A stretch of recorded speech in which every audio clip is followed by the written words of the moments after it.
네, 오늘 사실 누가복음을 계속해서 설교를 하려다가 아무래도 오늘은 어버이 주일인데 그 설교를 하면 안 되겠다 싶어서 본문을 갑작스럽게 바꿨습니다. 창세기 18장 16절부터 21절까지의 말씀으로 오늘 말씀을 전하려고 합니다. 오늘 이 말씀은 아브라함에 관한 말씀이고요. 이 아브라함에 관한 말씀을 우리가 이해하기 위해서 아브라함이 어떤 사람인지 우리가 잠시 한번 살펴보기를 소원합니다. 파워포인트 띄워주십시오.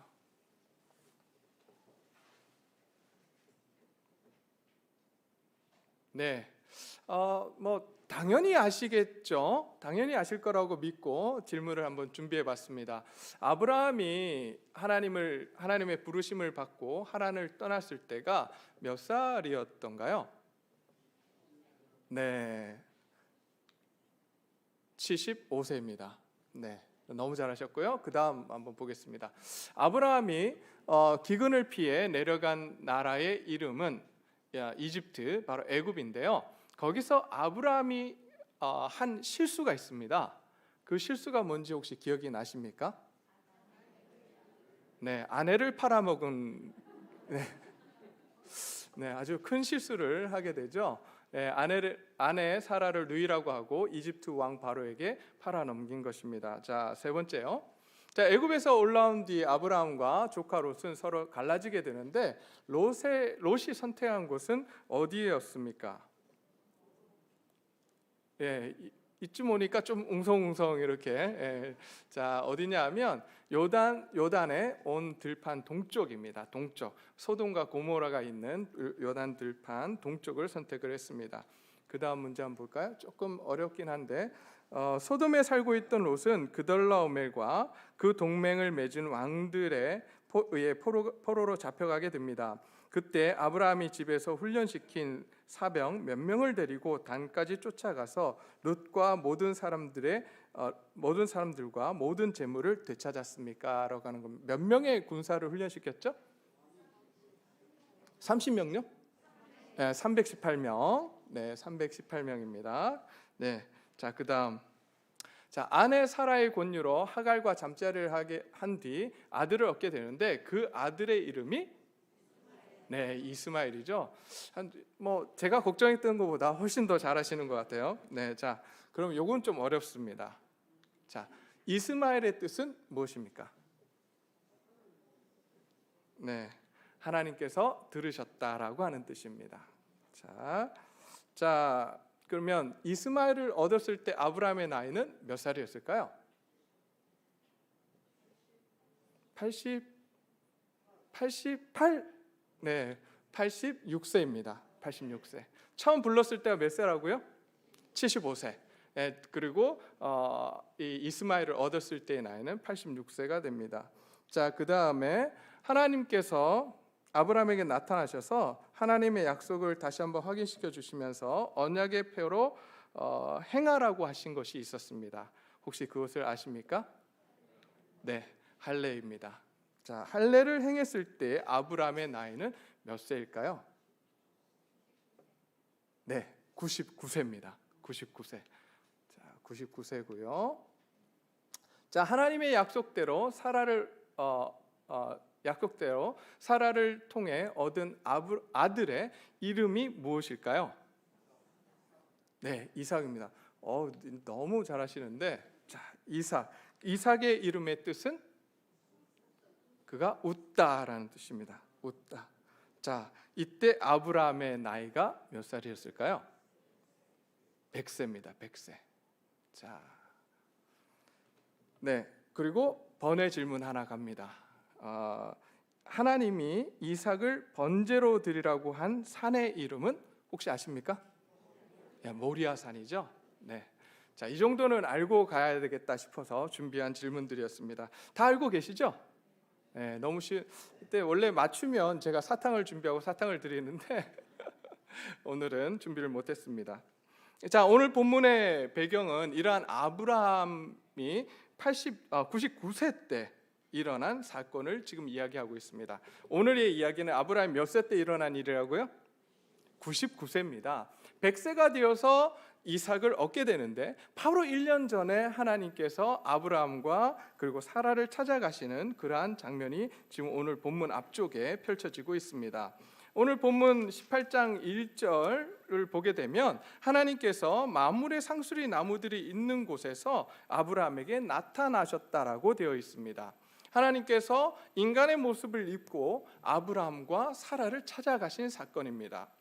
자, 이 사건을 통해서 하나님께서는 첫 번째, 하나님의 약속을 확인시켜 주십니다. 하나님의 약속을 확인시키기 위해서 직접 아브라함과 사라를 찾아가셨습니다. 둘째, 하나님께서 아브라함을 선택하신 이유가 무엇인지를 말씀해 주기 위해서 또한 찾아가십니다. 오늘 이 두 가지에 대해서 오늘 한번 살펴보도록 하겠습니다. 자, 그러면 우리가 이런 질문을 한번 해볼 수 있을 것 같아요. 하나님께서 아브라함에게 꿈과 환상으로 계속해서 나타나셨습니다. 말씀해 주시고 꿈과 환상 가운데 하나님의 뜻을 보여주셨습니다. 그런데 99세가 되어서 왜 직접 나타나셨을까요? 24년이 지난 뒤에 하나님은 직접 아브라함과 사라를 찾아가셨습니다. 왜 그러셨을까요? 자, 이 사건을 통해서 아브라함과 사라의 큰 전환점을 맞이하게 됩니다. 오늘 이 시간 저와 여러분들도 이 예배를 통해서 우리의 인생의 전환점을 맞이하기를 소원합니다. 하나님을 만나고 돌아가는 귀한 시간이 되시기를 바랍니다. 하나님께서 귀로만 듣던 하나님을 이제 직접 대면하게 되는 상황에 이른 것입니다. 이것은 하나님께서 아브라함과의 관계를 더욱더 깊은 관계로 가져가기 위해서 만드신 사건이었습니다. 하나님의 배려였습니다. 사실 아브라함에게 참 많은 은혜를 하나님께서 허락하시고 믿음을 주시려고 애를 쓰셨는데도 이때까지만 해도 아브라함의 믿음이 있을까요? 없을까요? 없어요. 네, 이거는 믿음이 있었나 없었나 이런 이야기는 사실 우리 그 성경 공부반에 들어오시면 알아요. 네, 창세기 12장 1절에 가면 우리가 이제 아브라함이 하나님의 말씀을 듣고 떠나잖아요. 근데 이 떠나는 아브라함이 진짜 믿음이 있어서 떠났는가 아닌가라고 하는 부분을 우리가 살펴봐야 되는데, 이거는 성경 공부 안에 들어오시면 제가 가르쳐 드리겠습니다. 이러면 궁금하시죠? 안 궁금한가요? 네. 사실 아브라함과 아브라함의 조상은 원래 어떤 신을 섬겼다라고 여호수아서에 기록되어 있냐면 이방 신을 섬겼다라고 되어 있습니다. 하나님을 몰랐어요. 그랬던 아브라함에게 하나님이 찾아가셔서 말씀하시고 그에게 은혜를 베푸십니다. 그리고 믿음을 키워가시려고 하시는 거예요. 그의 아브라함의 믿음은 언제 이제 하나님이 원하시는 그 분량에 도달하냐면 약 40년이 지난 다음에 아브라함에게 하나님께서 자녀 이삭을 달라라고 요구하셨을 때, 그때야 비로소 믿음이 생긴 것을 또한 보게 됩니다. 믿음의 조상의 자리에 서게 되는 것을 보게 돼요. 자, 제가 이렇게 이야기하는 이유는 왜 그러냐면 99세에도 아직 믿음이 없다라고 하는 이유가 왜냐하면 20장에 가면요, 아브라함이 또 한 번 실수를 저지릅니다. 그 실수가 뭘까요? 아내를 또 한 번 팔아먹어요. 여러분, 이 사람이 우리가 믿고 있는 아브라함 믿음의 조상이에요. 별 충격이 없으신 것 같은데. 이거 굉장히 충격적인 사실이에요. 아내를 도대체 몇 번 팔아먹은 거예요? 2번이나. 그것도 하나님께서 직접 나타나셔서 어떻게 말씀하셨죠? 아이를 주겠다라고 하셨음에도 불구하고 자기 아내 사라를 넘겨줘요. 여러분, 이 사람이 아브라함이에요. 아직 믿음이 없어요. 그렇기 때문에 하나님이 직접 나타나십니다. 나타나셔서 이 아브라함에게 믿음을 주시기 원하시고 더욱더 하나님을 신뢰하는 자리에 서도록 하나님이 요구하시는 거예요. 이것이 하나님의 은혜입니다. 부족하고 연약하지만 그럼에도 불구하고 우리를 놓지 않으시고 끊임없이 우리를 사랑하시며 우리에게 다가오셔서 우리의 믿음이 성장하기를 요구하시는 하나님의 열심, 하나님의 은혜, 이것이 바로 우리에게 주어진 하나님의 은혜인 것입니다. 이 은혜를 깊이 경험하고 돌아가는 저와 여러분이 되시기를 소원합니다. 자, 사라를 위해서도 하나님께서 이 사건에서 나타나셨습니다. 사실 여러분, 아브라함이요, 우리는 믿음의 조상이라고 이야기하지만 그는 정말 찌질했습니다. 정말 찌질한 남편이었어요. 얼마나 찌질했냐면 아내에게 모든 핑계를 다 돌리는, 제가 이 이야기하니까 제가 좀 찔려요. 제 아내에게 모든 핑계를 자주 돌리거든요. 그런 아브라함이었어요. 그러기에 아브라함의 이야기가 신뢰가 있었겠는가? 자기를 이집트 왕, 바로 이집트 왕에게 팔아넘기는 그 남자, 그 남편, 그 이스마엘, 하갈을 자녀를 낳으라고 하갈을 줬더니 거기서 아들을 이제 얻게 되는데, 그 사이에서 아무런 중재자 역할을 하지 않는 하갈이 사라를 이렇게 막 무시함에도 불구하고 그 사이에서 아무 중재도 하지 않는, 당신 마음대로 하시오라고 이렇게 하는 그 남편의 모습을 보면서 과연 사라는 아브라함을 신뢰할 수 있었겠는가? 신뢰 못하죠. 그런데 하나님께서 자녀를 주시겠다라고 말씀하셨대요. 그 이야기를 들은 사라가 그 이야기를 믿을 수 있을까요? 없어요. 그러기에 하나님께서 오늘 본문에서 사라에게 찾아가십니다. 아브라함에게 찾아가시고 사라에게 찾아가셔서 하나님이 어떤 분이신지, 그리고 하나님께서 지금 주시고자 하시는 언약이 무엇인지, 약속이 무엇인지 직접 말씀을 해 주십니다. 오늘 이 시간 아브라함과 사라에게 나타나셔서 그들의 믿음을 세워주신 것처럼 하나님께서 이 자리에 우리와 함께 하시며 우리의 믿음을 세워가시고 우리가 믿음의 길을 걸어갈 수 있도록 해주시기를 원합니다. 이때 우리가 해야 될 일이 뭐냐? 그런 믿음에 하나님께서 찾아오셨을 때 우리가 해야 될 일이 뭐냐? 그냥 우리를 내어드리는 거예요. 우리 자신의 삶을 내어드리는 겁니다. 그래서 하나님이 우리를 다스리실 수 있도록 해드리는 것입니다. 자, 그렇다면 이렇게 아브라함을 찾아가시고 또한 택하시고 은혜를 베푸신 이유가 뭘까요? 오늘 본문 18절입니다. 함께 읽어보겠습니다. 18절 시작. 아브라함은 강대한 나라가 되고 천하 만민은 그로 말미암아 복을 받게 될 것이 아니냐. 자, 이 번역본을 세 번역으로 한번 제가 읽어드리도록 하겠습니다. 세 번역에는 이렇게 되어 있습니다. 아브라함은 반드시 크고 강한 나라를 이룰 것이며 땅 위에 있는 나라마다 그로 말미암아 복을 받게 될 것이다 라고 말씀을 하셨습니다. 자, 하나님께서 택하신 이유가 뭡니까? 크고 강한 나라가 되게 하시겠대요. 자, 우리는 이렇게 이야기하면 크고 강한 나라면 어떤 생각이 드십니까? 어떤 나라를 상상하십니까? 어떤 나라가 떠오르세요? 미국, 또 중국, 러시아, 이런 나라들이 생각나잖아요. 그러니까 우리 속에는 어떤 개념이 크고 강한 나라 그러면 어떤 생각이 어떤 개념이 있냐면 경제적으로 우월하고 또 군사적으로 또 강한 나라를 우리는 생각을 합니다. 그런데 여러분, 이스라엘이 경제적으로, 군사적으로, 정치적으로 아주 우월했던 적이 있을까요? 있었습니까? 없었습니까? 세계 역사 속에서 없어요. 미국처럼 패권을 쥐고 로마처럼, 바벨론처럼, 아수르처럼 그렇게 패권을 가졌던 적이 없습니다. 조그만 나라였어요. 그런데 하나님께서 아브라함을 통해서 크고 강한 나라를 이루시겠대요. 그럼 하나님이 거짓말하신 건가요? 아니에요.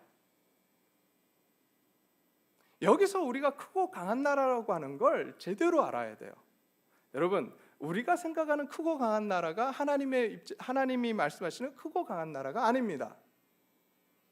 하나님이 지금 여기서 말씀하시는 크고 강한 나라라고 하는 건 하나님이 다스리시는 나라예요.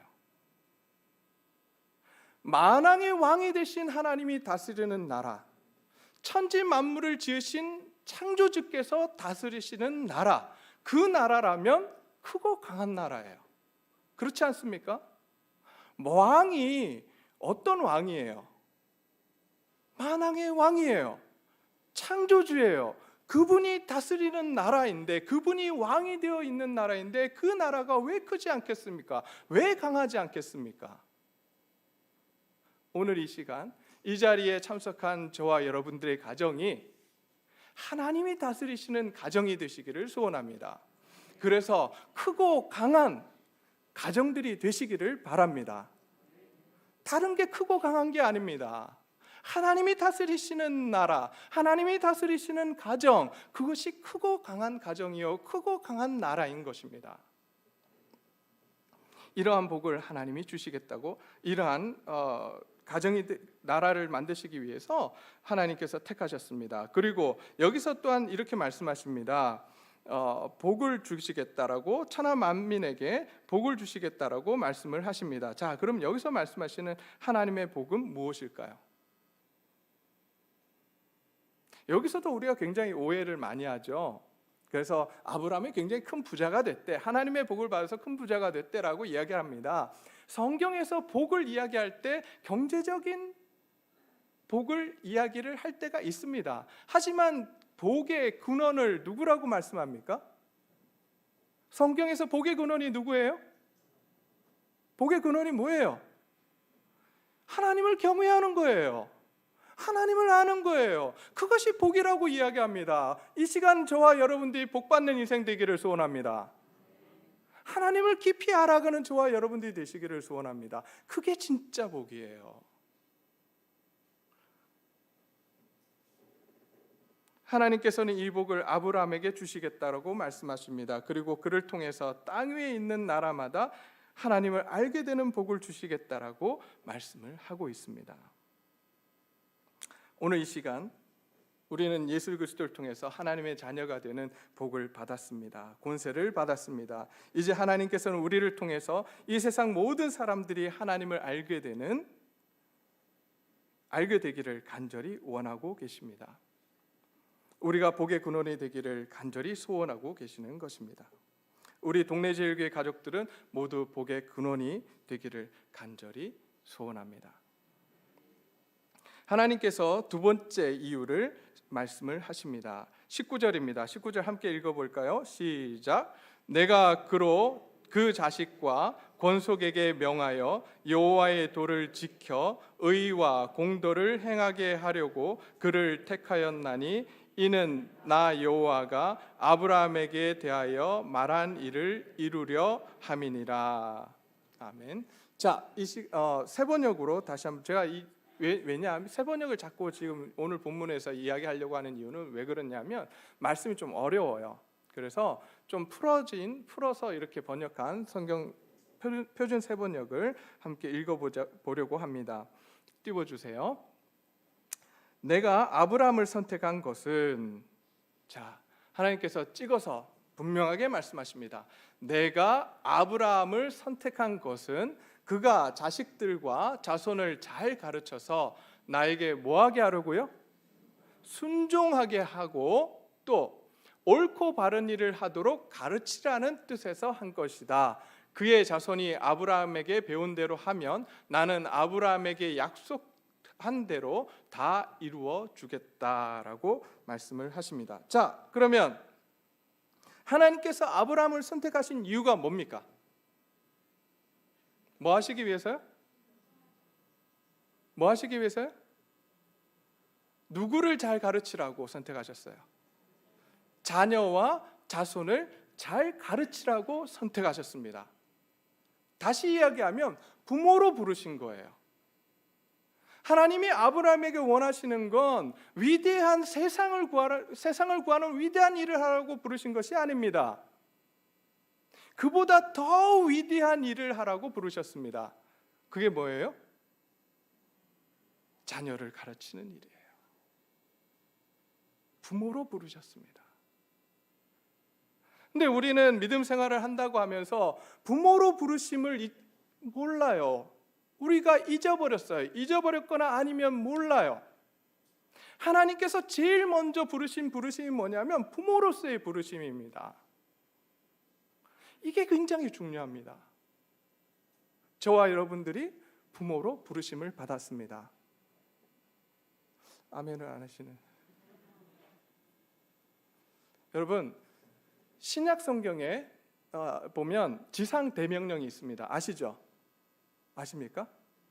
신약에 어디 있죠? 마태복음 28장에 가면 지상 대명령이 있습니다. 그러므로 너희는 가서 모든 족속으로 이렇게 쭉 나오잖아요. 그런데 구약에도 지상 대명령이 있습니다. 어디일까요? 오늘 이 본문이에요. 18장 19절 말씀이에요. 하나님께서 우리를 부르셨습니다. 왜 부르셨냐? 왜 선택하셨냐? 부모로서 자녀들에게 가르치라고 우리를 부르셨습니다. 그러면 무엇을 가르치라고 부르셨을까요? 오늘 본문 말씀을 보게 되면 무엇을 가르치라고 부르셨냐면 하나님의 말씀에 순종한 것을 가르쳐라. 나에게 순종하는 것을 가르쳐라라고 말씀하십니다. 이것을 다시 이야기하면 하나님의 말씀에 순종하는 법을 가르치래요. 이것이 굉장히 중요합니다. 부모로서 해야 될 일이에요. 하나님 앞에 순종하는 걸 가르쳐야 합니다. 저와 여러분들이 이 일을 잘 감당하기를 소원합니다. 근데 어떻게 해요? 어떻게 가르쳐야 되죠? 어떻게 가르치면 될까요? 주일학교에 보내면 되나요? 우리가 그 삶을 살아야 돼요. 부모된 우리가 먼저 그 삶을 살아내야 합니다. 하나님께서 그 요구를 하세요.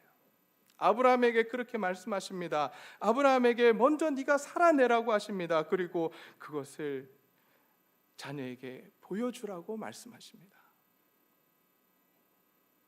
저와 여러분이 하나님의 백성이요 하나님의 자녀로 하나님께서 부르셨습니다. 우리를 선택하신 것은 다른 것이 아니라 우리에게 맡겨진 자녀를 잘 가르치고 하나님의 말씀에 순종한 법을 가르치라고 우리를 부르셨습니다. 어떻게 해요? 누구의 삶을 보여주면서? 우리의 삶을 보여주면서 그렇게 가르치라고 말씀을 하십니다. 이것이 바로 부모로 부르신 이유입니다. 그러면 우리가 말씀을 통해 가르친다, 우리의 삶을 통해 가르친다라고 하는 것이 어떤 것인지, 도대체 어떻게 살아야 되는 것인지 그 다음에 말씀을 해 주십니다. 그 다음 뭐라고 되어 있습니까? 세번역 한번 띄워주세요. 그가 자식들과 자손을 잘 가르쳐서 나에게 순종하게 하고 또 무엇을 가르치라고 되어 있습니까? 옳고 바른 일을 하도록 가르치라. 이거를 옳고 바른 일을 네가 먼저 함으로써 가르치라는 거예요. 그냥 이렇게 되어 있으니까 우리가 좀 옳고 바른 일, 이게 도대체 뭔가 하실 수 있어요. 이게 원래 원어로 보게 되면 번역을 조금 여기서는 좀 다르게 했으면 좋았겠다 싶은 생각이 있습니다. 이걸 righteousness and just예요. 다시 이야기하면 공의와 정의입니다. 너희가 공의와 정의를 실천함으로써 너희 자녀들에게 순종하는 법을 가르치라고 말씀하세요. 여러분, 공의와 정의가 도대체 뭘까요? 여기서 공의라고, 하나님의 공의라고 하는 것은 히브리어로 째다카라고 하는 단어입니다. 째다카. 자, 이 단어는 어떤 단어냐면 올바른 관계를 의미합니다. 사람들 간에 올바른 관계를 갖는 것이 공의라고 말씀하시는 거예요. 그럼 올바른 관계를 갖기 위해서 우리가 해야 되는 건 뭐겠습니까? 여러분, 어떤 관계가 올바른 관계입니까? 공감하는 관계예요. 옆 사람이 아프다고 하면 그런가? 가 아니라 얼마나 아프세요? 옆 사람이 슬퍼하면 그 슬픔을 공감할 줄 아는, 기뻐하면 배가 아픈 것이 아니라 함께 기뻐할 줄 아는 관계, 그것이 하나님의 공의입니다. 그게 올바른 관계예요. 그게 하나님이 인간을 만드신 모습이에요. 근데 우리 어떻습니까? 사촌이 땅을 사면 기쁘십니까? 네, 감사합니다. 배가 아프잖아요. 그건 죄성이라고 이야기합니다. 죄성을 가진 사람들은 그렇다고 이야기합니다. 하나님의 자녀들은 이웃이 땅을 사면 함께 기뻐하랍니다. 이웃이 슬퍼하면 함께 슬퍼하라고 이야기합니다. 그것이 하나님의 공동체예요. 하나님이 만드신 백성이요, 하나님 만드신 자녀라고 이야기하는 것입니다. 우리가 그런 삶을 살아내기를 소원합니다. 우리 교회가 그런 교회 되기를 소원합니다. 옆 사람이 잘 되면 그것을 함께 기뻐할 줄 알고, 옆 사람이 슬퍼하면 그 슬픔이 내 슬픔인 양 함께 붙들고 울어줄 수 있는 저와 여러분들이 되시기를 소원합니다. 저는 그런 교회를 꿈꾸고 있어요. 저는 우리 가지들이 그런 가지가 되기를 소원합니다. 그 다음 여기서 나오는 정의라는 단어는 미슈파트라고 하는 단어입니다. 이 단어는 재판에 관련된 단어고요. 재판정에서 판사가 정의를 이루기 위해서 하는 것입니다. 정의를 이루기 위해서 판사가 해야 될 일이 있다면 그것은 바로 경청하는 일이에요. 사건의 내용을 잘 경청하고 무엇이 옳고 그른지 판단하는 것입니다. 그러기 위해서 지금 오늘 여기서 정의라고 하는 것은 사람들의 이야기에 잘 듣고, 그리고 그것을 옳고 그름을 판단하라고 지금 말씀을 하시는 것입니다. 다시 이야기하면 여기서 지금 아브라함에게 옳고 그름을 지금 이야기하시는 것은, 공의와 정의를 이야기하시는 것은 하나님의 자녀로서 이 세상을 살아가면서 관계 속에서 공감할 줄 알고 남의 이야기에 경청할 줄 아는 사람으로 살아가라고 말씀을 하시는 것입니다. 그래서 너희 자녀들도 그런 삶을 살아내도록 남의 이야기에 귀를 기울이고, 남의 기쁨에 함께 기뻐할 줄 아는, 남의 아픔에 공감할 줄 아는 그러한 사람을, 그러한 자녀가 되도록 가르치라고 하시는 것입니다. 그런데 재미있는 부분이 하나 나옵니다. 거기까지는 이해가 돼요. 근데요, 그 다음에 하나님이 무슨 말씀을 지금 여기서 하시죠? 본문에서 20절에 여호와께서 이르시되 소돔과 고모라에 대한 부르짖음이 크고 죄악이 심히 무거우니 내가 이제 내려가서 그 모든 행한 것이 과연 내게 들린 부르짖음과 같은지 그렇지 않은지 내가 보고 알려 하노라라고 소돔과 고모라에 대한 이야기를 하십니다. 뜬금없이요? 이 이야기를 갑자기 왜 하실까요? 여러분, 우리가 우리 자녀에게 하나님께 순종하는 것을 가르치지 못하고 정의와 공의로 살아가는 법을 가르치지 못한다면 자녀들이 어떻게 될 것이라고 말씀하시냐 하면 소돔과 고모라처럼 될 것이다 라고 말씀하시는 거예요. 우리 자녀들은 그렇게 되지 않기를 소원합니다. 우리 자녀들은 소돔과 고모라 같이 되지 않기를 소원합니다.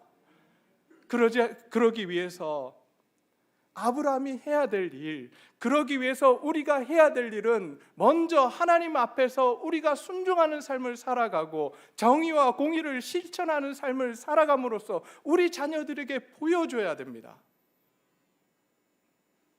그것이 필요합니다. 하나님께서 저와 여러분을 선택하셨습니다. 선택하신 이유가 무엇입니까? 세상 사람들에게 복, 하나님을 알게 되는 복을 주시고자 우리를 선택하셨습니다. 또한 우리 자녀들에게 하나님을 알게 하고 하나님께 순종하며 사는 법을 가르치라고 우리를 부르셨습니다. 하나님은 우리를 부모로 부르셨습니다. 다른 어떤 것보다 중요하고 위대한 일, 바로 부모로 우리를 부르셨습니다. 자녀를 잘 가르쳐서 하나님을 아는 자녀, 하나님께 순종하는 자녀로 만들려고 우리를 부르셨습니다. 우리가 이제 이 부름에 응답하기를 소원합니다. 그런데 우리는 자녀를 위해 돈을 벌고 애쓴다고 하면서 정작 자녀를 위해서 시간을 내어주지 못하고 자녀들의 이야기를 들어주지 못하고 자녀를 위해 기도하지 못하고 자녀에게 하나님을 가르치지 못하는 이러한 실수를 저지르고 있는지도 모릅니다.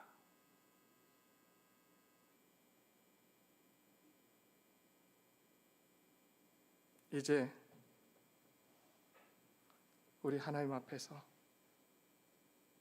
우리의 삶을, 부모로 부르신 우리의 삶을 뒤돌아보기를 소원합니다.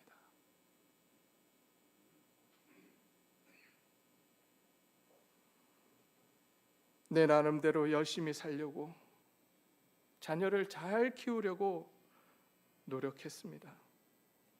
그러나 안 돼요.